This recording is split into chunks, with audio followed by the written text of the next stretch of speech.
In OpenTTD, one question comes up again and again. Is it better to start with passengers and mail, or should you go straight for freight to make the most money? Hello there, Master Hellish here, and welcome to a brand new OpenTTD AI battle.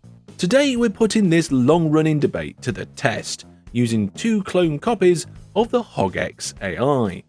One AI is restricted to passengers and mail only, and the other one is limited to freight. We'll begin with a completely default OpenTTD map and settings to see what happens in a fair and normal game.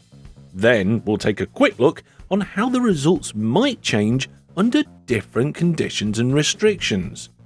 With everything else being equal, we can finally find out which starting strategy really comes out on top. So here's the world our AIs will be battling it out on. Relatively default world, some hills, some lowlands, some cities, some industries, a nice mix of various different things for them to get their teeth into. And here are the two AIs. Again, one's doing passengers and mail, and the other one's doing freight. The HOGEx AI is really good for this particular experiment. Its estimation algorithm is really good at looking at all the different options and working out the most profitable routes, given the things that it has to work with. So let's unpause the game and see what they get up to. You can see in the script debug screen that the AIs are currently working out all the possible different routes. This will take them a little bit of time, but then they'll start building.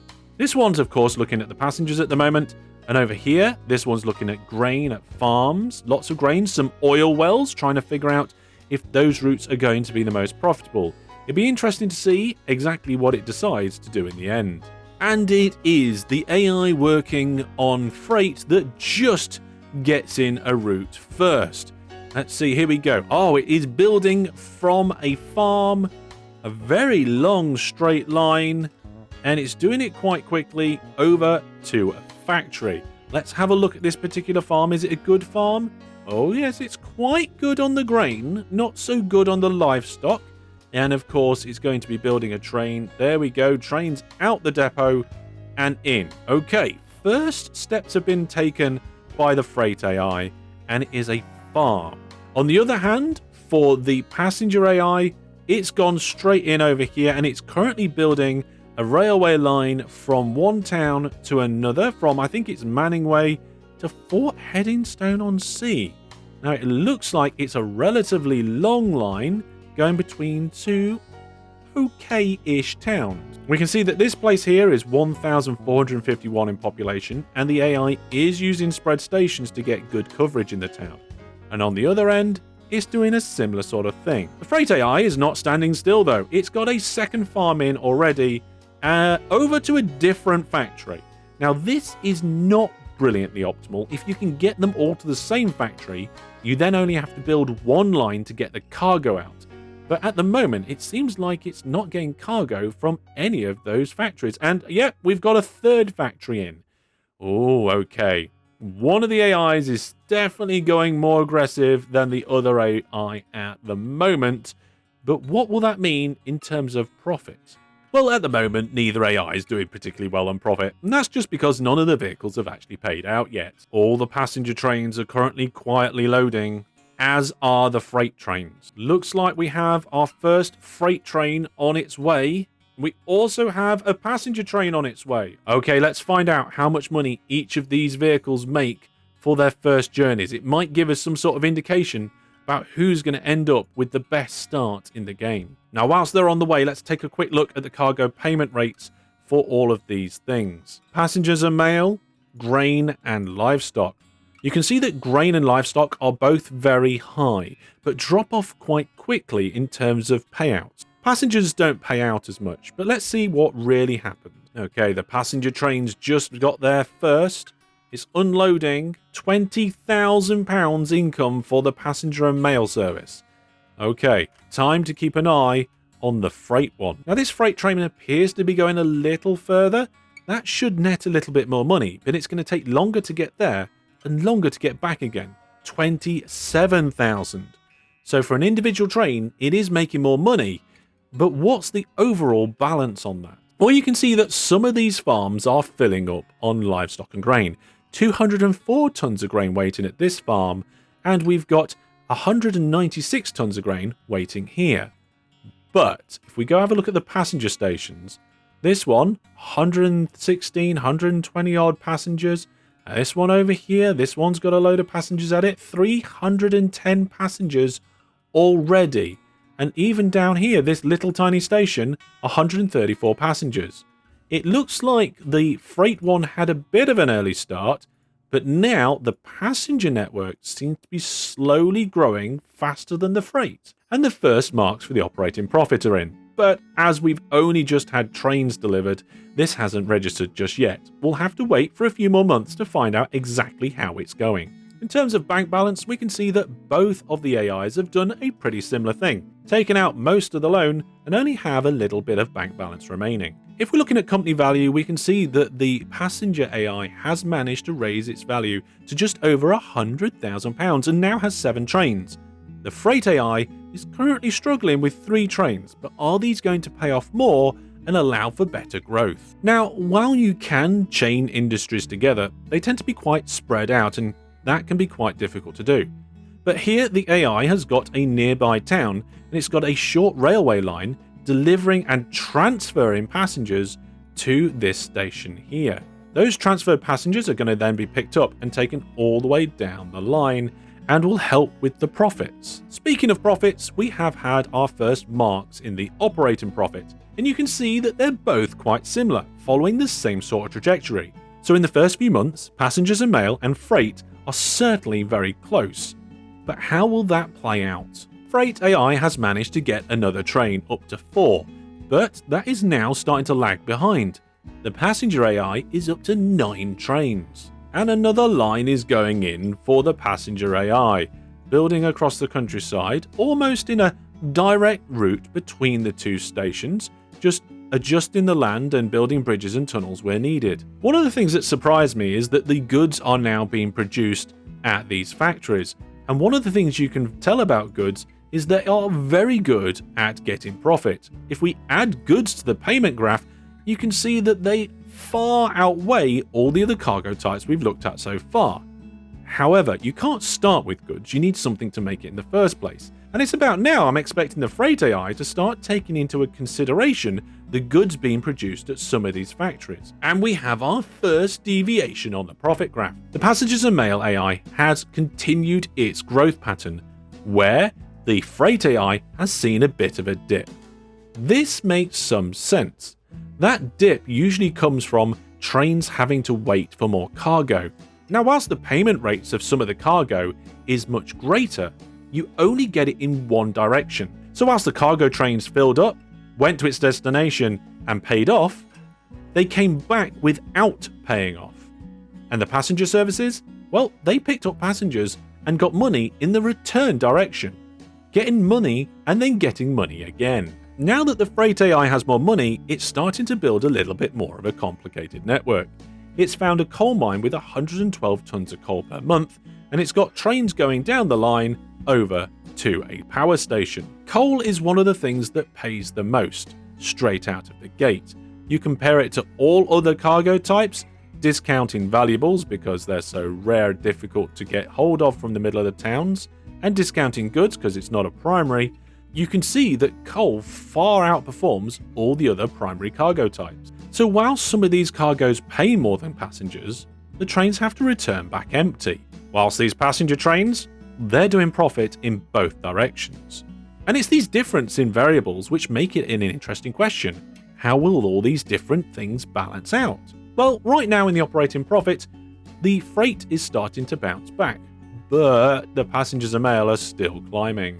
We can see that the freight AI has 9 trains now, and the company value is nearing that £100,000. But the passenger AI now has 20, and it's getting closer and closer to £1 million in company value. Now, there's another interesting point of note here, and that is I haven't told the AIs to only use trains. They do have other vehicles available to them, road vehicles, ships, and aircraft. It's just that neither of the AI have decided to use them yet. Well, I say that, and the passenger AI just started using some road vehicles. So now it's got enough money, the passenger AI has decided it's going to supplement its railway stations with some nearby road services. This is a good way to get some extra passengers in your station. Nearby towns that are small, you may not feel worth connecting a railway line to. But if you get a little bus service in, they are cheap to put in, and yes, they don't make that much money, but the point is that you're increasing the amount of passengers at your main railway stations, and that is where your trains can make the extra profit. Much like shuttling passengers from town to town, the AI is doing some transfers here as well. It's using this coal mine as a mini hub, transferring coal from 2 other places into a larger station, which you can see is now getting some extra trains in.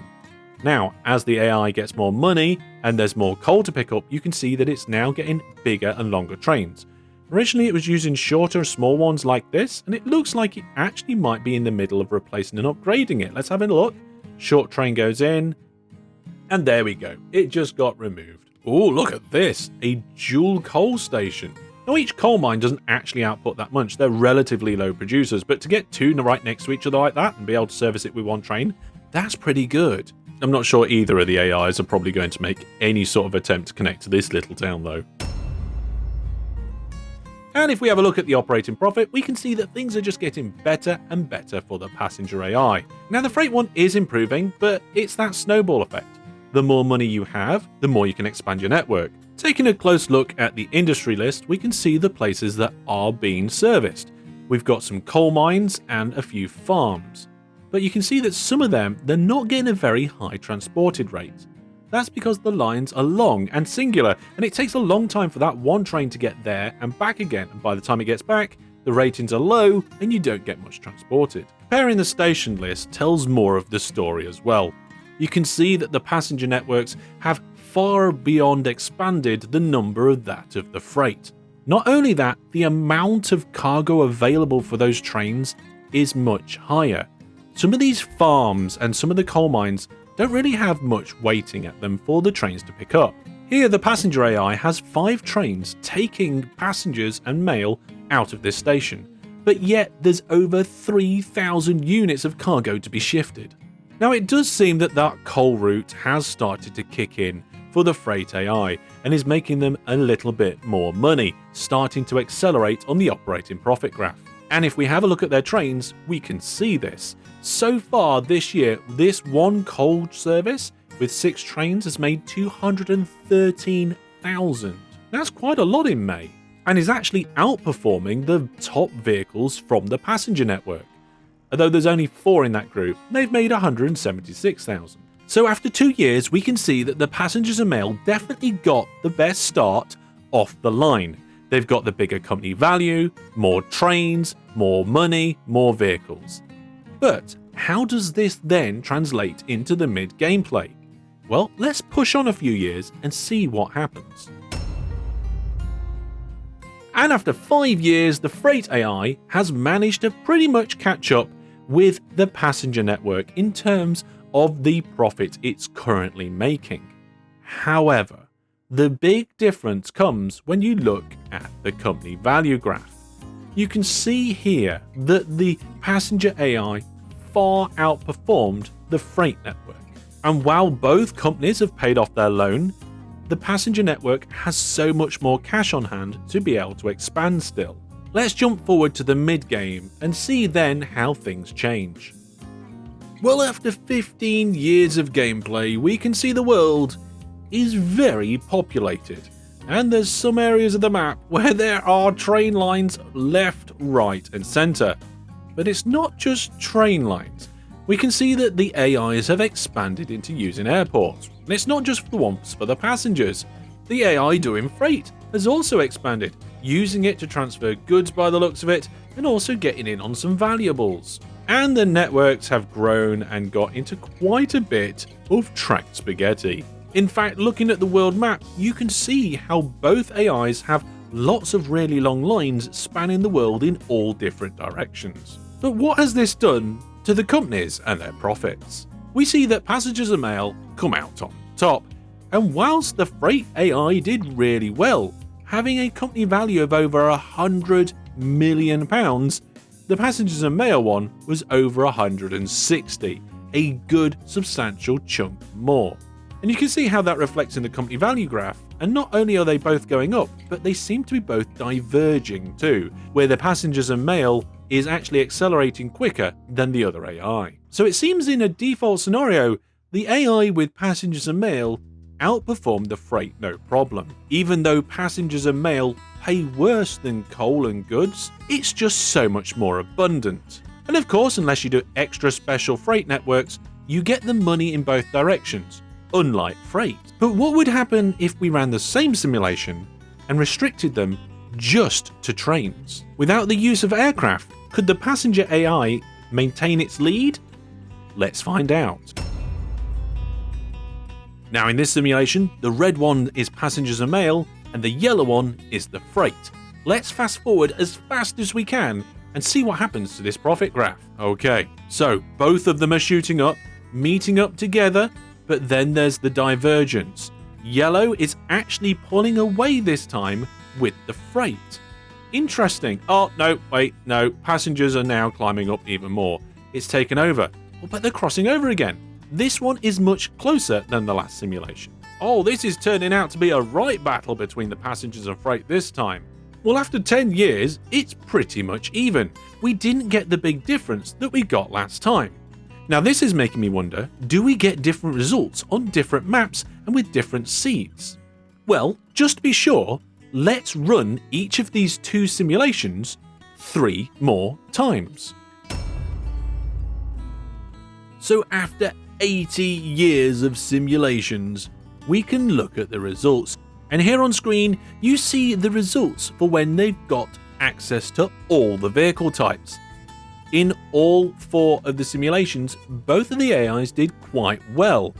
In one of them, the passengers didn't quite beat the freight, but it was very close.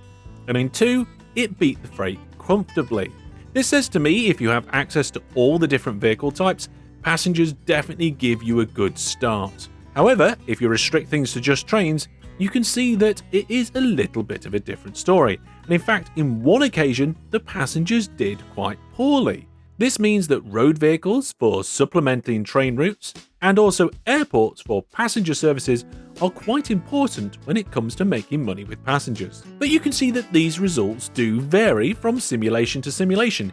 Even with exactly the game's settings, the seed of the world makes a difference.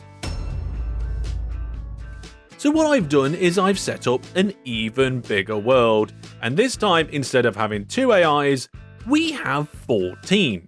7 limited to passengers and mail only, and 7 more that are doing freight. So I'm hoping if we unpause the simulation, we'll be able to get various different data points all at the same time. Well, here they are, they're all coming onto the map, and with a bigger map, it's giving the AIs more choice. More choice means more calculations. It's going to be a little while before any of these AIs spring into life and start building stations. Oh, here we go. They've just started building pretty much all at the same time. Because this is the same AI algorithm, we know that they're going to be doing very similar things at similar times. And all of the passengers and mail ones seem to be getting in there first. Some of them with airports, some of them without. But there are some freight ones that are starting to do some things. We can see here that we've got a coal station, a farm, another coal mine, and another farm. Coal mines and farms definitely seem to be preferable at the beginning. So when we're looking at the operating profit graph, it's the top 7 AIs in this list which are doing passengers and mail, and the bottom 7 AIs in this list that are doing freight. After the first year, most of them are shot up like crazy, but I expect after a year or 2, some of these might start to diverge a little. You can see whilst there was some competition in some of the towns, overall the world was big enough for each AI to find their own little space to do their own little thing in different towns where not absolutely everybody was all crowding on top of each other. So hopefully this has given us a nice spread of AI across the world to give us some nice results and some good data. And looking at that data is really surprising. I thought we would have a diversion. I would have thought that most of one team would go one way and most of the other team would go another. Now, I didn't know which way it would go. I didn't know if freight would be the team that would climb up on top or whether passengers would go down to the bottom. However, it looks like every single one of these AIs is roughly following the same trajectory. Now, there's a few outliers that seem to be peaking in profit a little bit more than others, but it's a mix. Some of the passenger AIs are at the top and some are near the bottom. Some of the freighter are near the top and some of the freight are near the bottom. Surprisingly to me, this tells us something quite interesting. Whilst there are so many different variables between the two different choices, for example, the cargo payment rates vary a lot between the different cargo types. There's also a very big difference in the amount of cargo produced at a city compared to the primary industries. Towns and cities tend to completely destroy the industries when it comes to the availability of that cargo. And the towns are bidirectional in their cargo in their very nature, accepting and receiving both cargoes at both ends, unlike the industries. So with all of these differences, it's a big surprise that at the end of the day, it pretty much all levels out. Having now run many simulations over many number of years, it does seem to just be pretty even. Although there does appear to be a slight hint that passengers and mail may be slightly better most of the time. Although this was using the game's AI. It's a very good AI, but it might be different to human players.